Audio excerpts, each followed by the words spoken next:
My husband, David, had only been gone for a week when I noticed Trevor Daniels, his coworker, lingering too long at the funeral. His stare wasn't sympathy, it was possession. David once warned me there's something wrong with him. I didn't listen, gripping David's watch like a shield.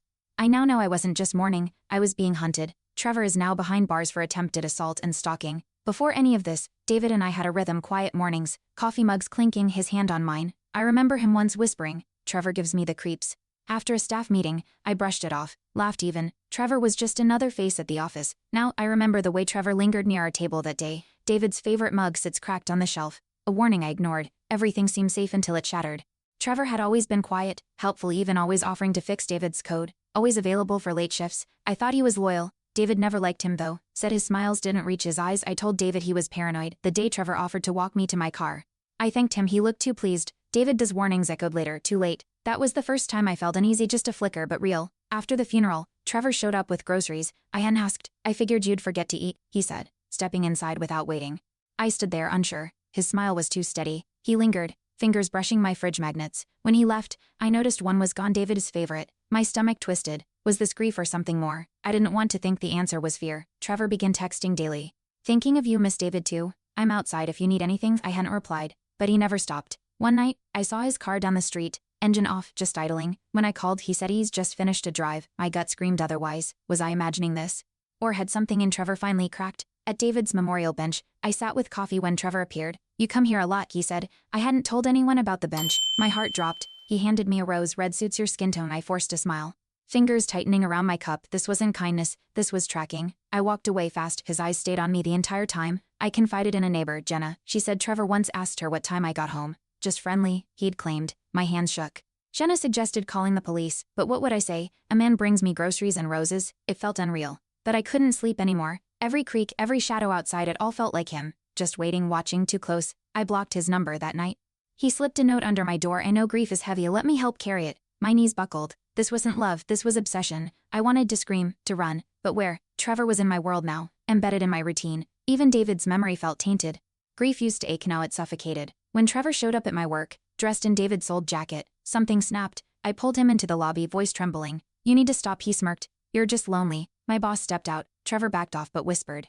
"We belong together." My pulse roared. I was in mourning, I was fighting for air. And David's jacket? It was stolen from our closet. I contacted her. They said Trevor had requested a transfer months ago to my department. No one flagged it. Coincidence, they claimed. I slammed my hand on the desk. He'd stalking me. But policy was thin. "We can talk to him," they offered. I walked out, fists clenched. I was screaming into a void. Trevor wasn't just a problem. He was sanctioned silence. The next night I found Trevor in my backyard. He waved like we were old friends. I called 911, but he was gone before they arrived. Police said without a threat, they couldn't act. "Did he break anything?" they asked. "No, just me." I watched my garden from the window. Tears burning. Trevor had stepped where David once knelt to plant roses. My safety was eroding. I bought locks, cameras, and a stun gun. The hardware guy didn't ask questions. "Home improvement," he joked. "Security," I said. Deadpan. I slept with lights on, phone in hand. One night I heard scratching and my heart pounded. It was just a tree branch. But fear had a face now, and it grinned like Trevor. Every sound fed the panic. I wasn't sleeping, I was surviving. Jenna offered her couch, but I refused. He went when I said, masking terror. I installed motion lights, covered windows. Still, I saw shadows. I spoke to David's photo each night, voice cracking. "I miss you, I'm scared." Trevor had stolen more than PC'd, desecrated grief. That realization cut deeper than any threat. David's love should have been sacred. Trevor made it dangerous. I finally filed a restraining order. Court day came. I presented texts, photos, witness statements. The judge flipped through my folder. Barely reading. "No explicit threat," she said. "He's just grieving too." My mouth fell open. Trevor waved at me in the hallway like we were friends. My knees went weak. The law saw him as a mourner, not a predator. I walked out holding nothing, no paper, no safety, no justice. That night, a package arrived, no return address. Inside was David's cracked coffee mug. The one I'd hidden. My breath caught. Trevor had been inside.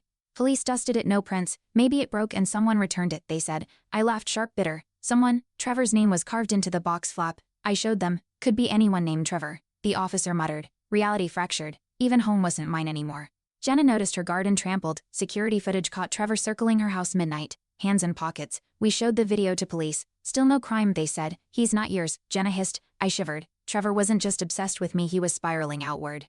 I warned my office, her shrugged. "He's on leave, not fired." The system wasn't broken. It was blind, and Trevor walked freely in that darkness. I contacted a local women's shelter. They gave me a counselor, a panic button, and belief. "You're not crazy." She said he is. For the first time, I cried with relief. Trevor's text got angrier. You're slipping away, he knew. I packed a go bag. My doorbell rang one night, no one there, just a single photo left behind me. Sleeping, window slightly opened. The counselor moved me into emergency housing that night. The shelter assigned me a new phone and temporary name. You're Morgan C now, the intake officer said gently. I stared at the badge, a new identity. Trevor's chase had erased my old one. But in that sterile room, I really slept for the first time in months. No knocks, no shadows, just silence. David's photo stayed tucked in my bag. The only piece of my old life I dared to carry. Jenna called. Trevor had been arrested. He'd broken into another woman's house. Same roses, same notes. The pattern was undeniable now. Cops raided his apartment. My photos were everywhere, framed, labeled. One wall was a shrine. David's obituary circled in red. The detective said, "You weren't paranoid. You were the plan." I exhaled so hard I nearly sobbed. Trevor wasn't grieving, he was hunting. And I'd nearly been his prize. In court, the DA showed the shrine photos. My stomach churned. Trevor watched me from across the room. No shame, no fear, just possession. When the verdict came guilty on all counts, I barely heard it. What stuck was the judge saying, "This was premeditated stalking." My voice, my fear had finally been named truth. I turned to Jenna, tears streaming. "It's over," I whispered, but deep down I knew it would never be simple again. 2 weeks later I returned home. The locks were changed, cameras upgraded.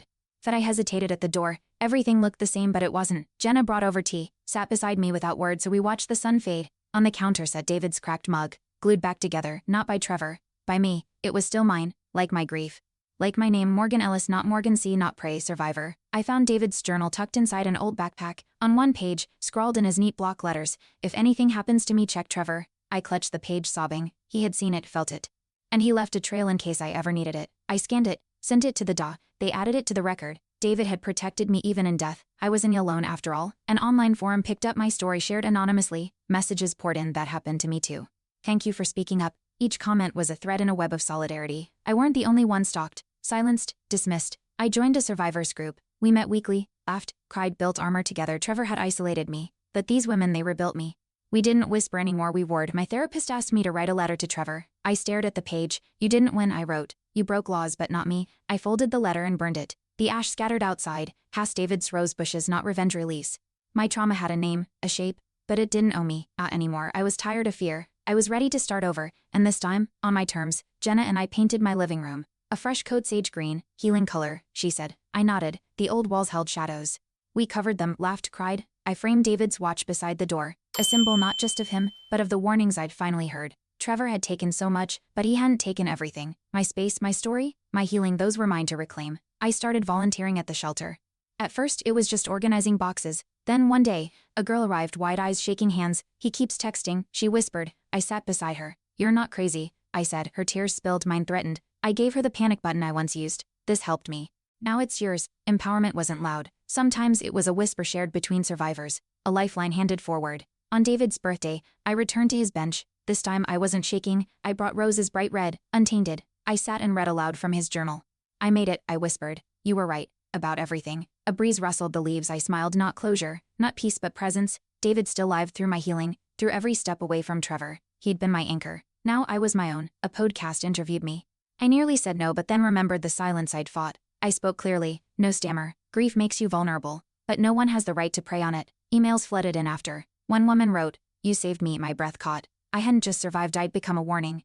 A mirror, a lighthouse. Trevor took my peace, but he gave me purpose I never expected. The day Trevor was sentenced 15 years, I stood in the back of the courtroom. He didn't look at me, didn't get the chance. The judge's gavel fell, cheers erupted outside. I didn't join them. I sat alone in my car, crying not out of fear but release. He couldn't follow, couldn't hover. My world was mine again. I texted Jenna, one word, "free." She replied with 3, "You always were." That night, I opened every window, let air fill the house.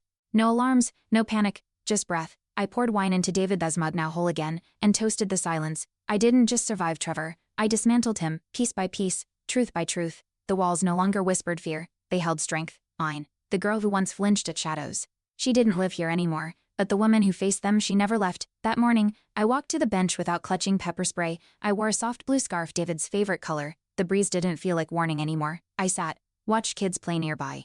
And for once, didn't scan for danger. Healing was in a straight line. But today felt new, stronger, lighter. I touched the engraved plaque, David's name shining in the sun. "I made it," I whispered. The fear didn't vanish, but I learned to live beyond it. I hosted a support circle at my home. 5 women, 5 stories, different names, same ache. We passed tissues, wine, and strength. I shared mine, not the horror but the hope. "You're not broken," I told them. "You're rebuilding." I watched eyes soften, shoulders lower. Trevor once made me feel alone in a crowded room. Out, I was surrounded by warriors. We didn't wear armor, we wore scars, and they shimmered with truth, not shame. Trevor's story aired nationally. Footage, trial notes, victim impact, strangers recognized his face. His employer issued a public apology. We failed to protect. They admitted the backlash was swift. Policies changed. Her departments got trainings. His name became a warning. But I didn't smile. Justice wasn't triumph, it was necessity. David Smug sat in the background during every interview, a silent testament to what we lost and what we refused to let happen again. This wasn't closure, it was legacy. I launched a foundation, the Ellis Project. Its mission: empowerment after grief. Jenna joined, so did others. Survivors became staff. We taught self-defense, legal literacy, digital safety. We wrote policies, stood in courtrooms, whispered strength to strangers. David's name was etched on the welcome sign, not just survival, reclamation. Each time someone walked through our doors, I saw pieces of myself, scared, brave, healing. Trevor didn't define my story, I did, and now we all did. Together.